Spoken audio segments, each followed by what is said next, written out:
Hello and welcome to my first podcast. I'm your host, Max Rack, and today you are listening to You Have to Force Yourself or It Will Never Happen. Small listener note in the beginning, we all consume content in a different way, or our favorable medium of listening or learning new content is different. So therefore you'll be able to listen to the podcast, watch the presentation and video on YouTube, and also bring what you learned from the podcast into your life and apply it to your life. So if you're more a visual person, the YouTube presentation, including the audio, is available through a really short link, which is mr90.de/Y_T E21. So let's get into it.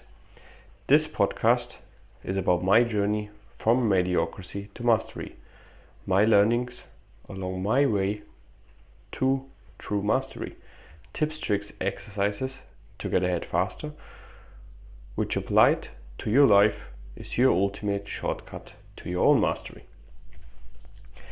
A small favor I would like to ask you today: if you have been a previous listener to the podcast, a returning listener, or a new listener,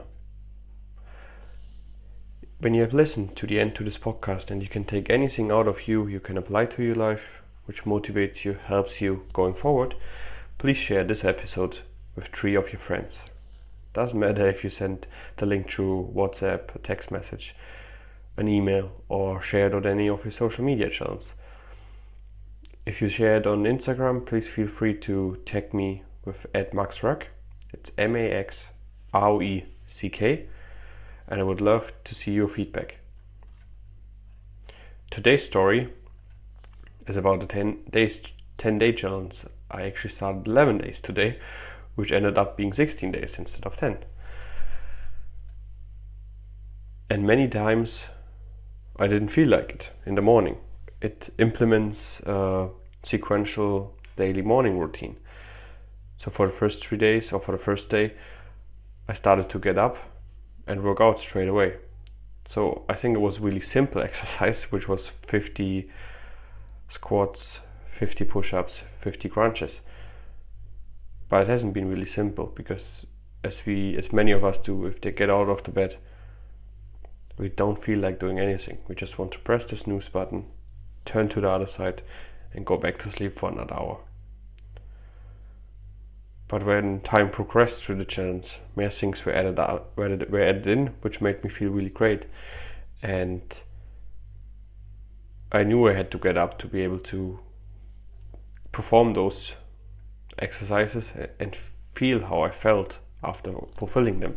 So I won't get into much details of the challenge because it hasn't been over yet, but I will obviously do my own episode on it, which I will go into more detail in certain exercises, habits, routines during those daily morning rituals.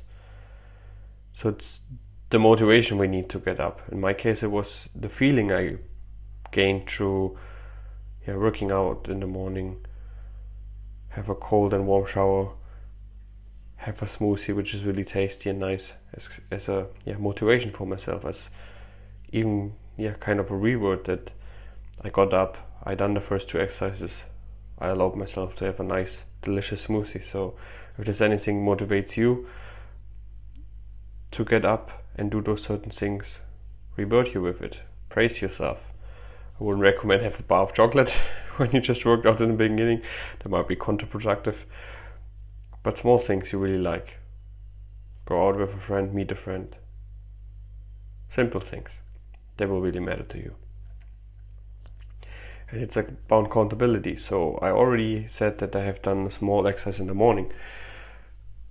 But that wasn't the big exercise of the day. So I wanted to do another hour exercise in the evening. And I have a colleague in a project where I am right now, or when I stay in the hotel, and we kind of always push ourselves to go to the gym straight after work. So in that sense, I have that accountability that if he doesn't feel like it, I push him to, that we go together to the gym. And many times if I would be alone in the hotel in the evening, I don't think I would actually go to the gym. So find yourself someone you can do it together, to find that accountability, to push you forward, to do it together. Because if you don't feel like doing it in the morning, your friend, your colleague, the person next to you, they will feel like it, and they will pull you up to feel like it as well. And the other day they won't feel like it, but you will, and you'll be able, and you also feel maybe obligation is the wrong way, but feel the need to motivate them if they don't feel like it, because they have done it before for you. So it's the giving and taking, like it is in every situation in our life. So it might not be easy.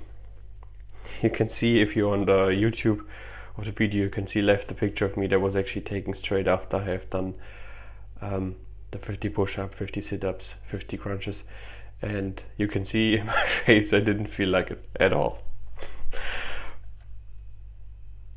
And if you don't feel like it, it's easy to find excuses to not do it.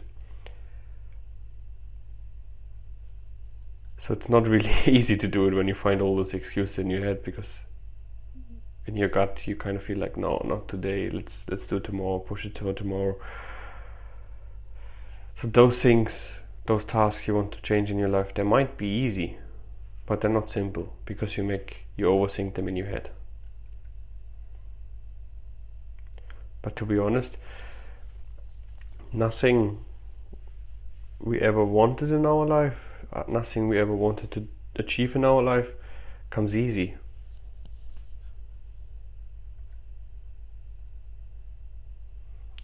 So therefore, you have to make sure to take the little steps.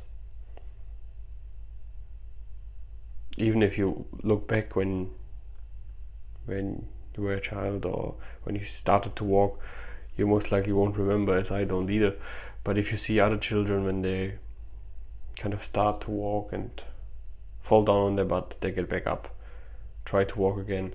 So if they wanted to, just from crawling around on the floor, go up and run a marathon, they wouldn't have been able to do it. But we expect us to get into a new job and straight be the best in that profession.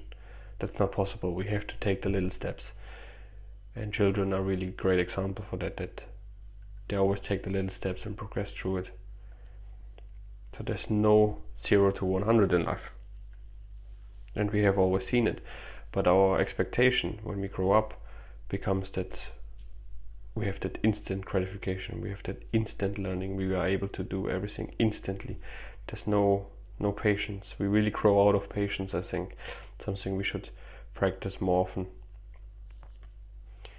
And therefore it always takes the little things. If you wanna lose weight, if you stop drinking those soda cans during the day, that's already a small step towards that goal over a long period of time. And if you repeat that, don't drinking the soda cans each day for the next year, you will obviously already lose some weight. And that's the same for everything we want to learn, improve, or do. If we repeat it on a daily basis, regardless if it's 5 minutes, 10 minutes, 15 minutes, an hour, especially if you want to work out more. If you get into your gym clothes, if you get to the gym, if you do a small exercises even next to your bed, living room, kitchen, doesn't matter where it is, but if you get to them, if you start those exercises, you will be surprised how much longer you will actually exercise than you set yourself.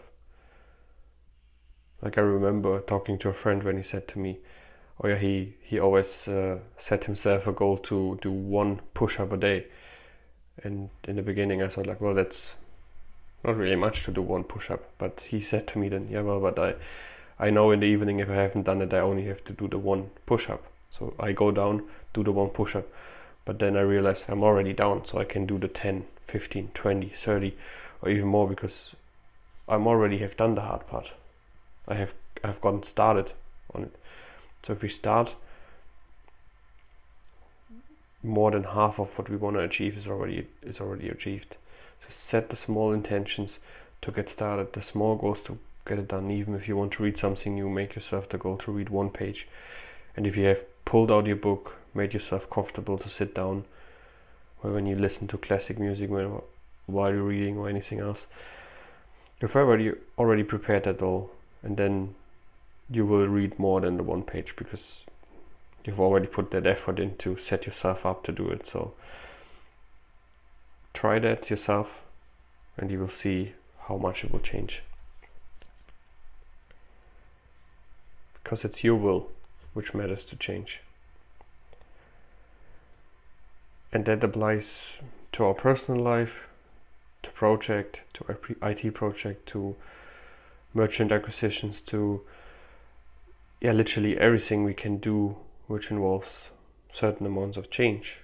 Because most things we try to accomplish fail on change.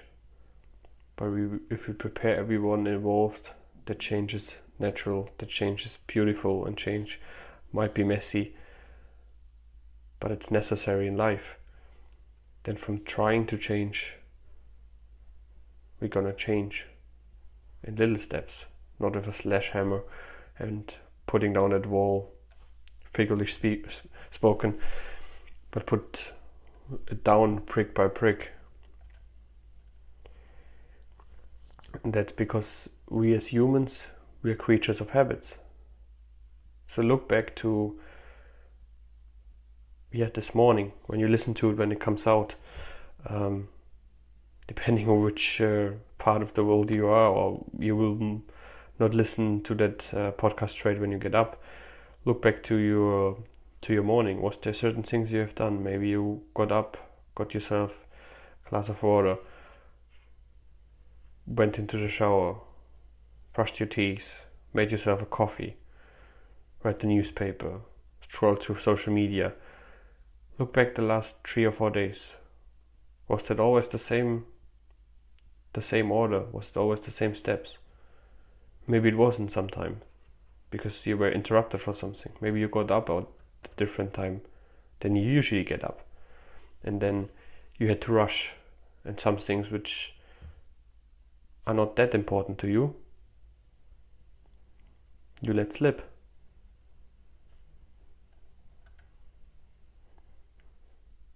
So we like that structure. We like to have that structure in place, to do certain things in a certain way. But we have to make sure that that structure supports our goals, our challenges, our dreams.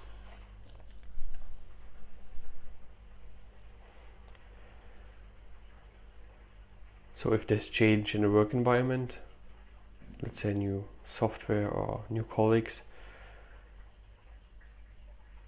we do really enjoy to know the things and being asked to help others, to explain them something, how it works, how it's done. So if you're in a company which is quite established, which has colleagues there for 10, 15, 20 years or even longer, those colleagues might be afraid that they lose that motivation for them, that they know it, that the support for younger colleagues, for colleagues they just joined, to be the mentors, to be able to explain them how everything works. They're afraid of that because they have built up the knowledge the last 20, 30 years, however long it has been, and they're afraid to that. But if it's made clear to them that they will be trained and they receive a thorough training on it, they will start to understand that they will also be able to learn those things and be able to support others which are come on board, which are not there yet. So it's important that we communicate any change we do, even if it's you don't prepare breakfast for your family in the morning anymore. You have to communicate it to everyone, because otherwise they will be pissed off if they get up in the morning and there's just no breakfast for them. So that's the fear of the unknown we all have as humans. If we get into a situation we don't know the outcome yet, we're kind of afraid. We try to be careful. We try to put security measures in place. But we all try that in our head. It's not the reality. What we can do is look openly towards that change. It's unknown for everyone, and make the best out of it.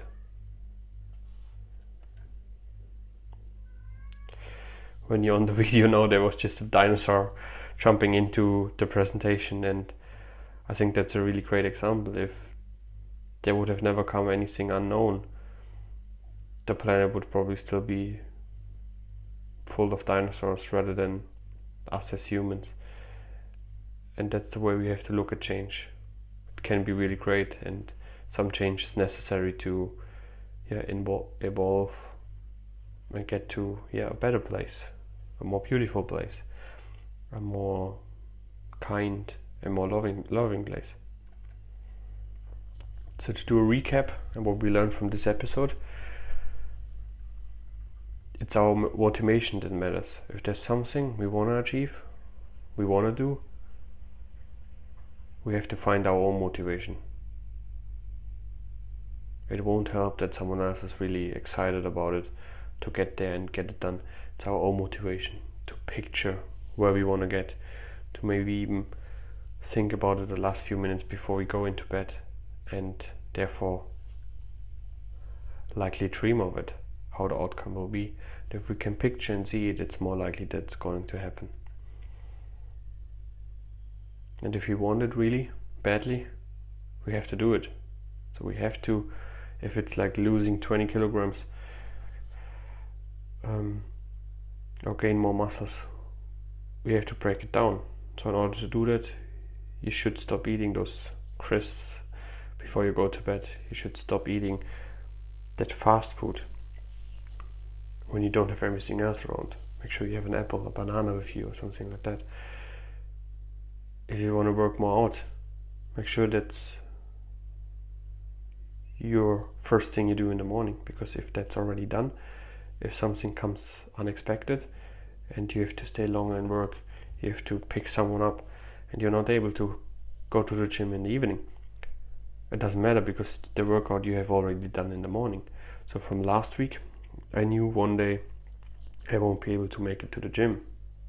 Well, at least that's what I thought. I won't be making it to the gym. So I have in the morning, instead of only doing the 50 sit-ups, 50 push-ups, 50 crunches, I went straight after that to the gym for the elliptical, and went there for I think 30 minutes onto the elliptical, because I thought I knew that I won't be making it to the gym in the evening, which wasn't the case, because I went another 20 minutes to the gym in the evening, because I done it all week. So I thought, why not doing it as well and go to bed like 20 minutes later than usual and feel better. So if we really want it, we have to do it, regardless what life puts us, what throws at us. And always remember, there's no 0 to 100. It's baby steps. And I think that hits it pretty much on the nail, because if you look at the baby, they always do those small little steps to walk, to get there, fall down, get back up, do another little step. And that's what we have to consider as well. If you went to the gym every day or worked out every day straight in the morning, and something knocked you down, you weren't able to do it that morning, get up and do it the next morning. There's no point in looking badly back on that you couldn't do it for one day, or you have done it for like 3 months straight, but then you missed one day. But be proud of yourself that you have done it those 3 months, and push yourself to get back the next morning. Only the current day matters. There's no way to live in the past or in the future, as long as I'm aware of.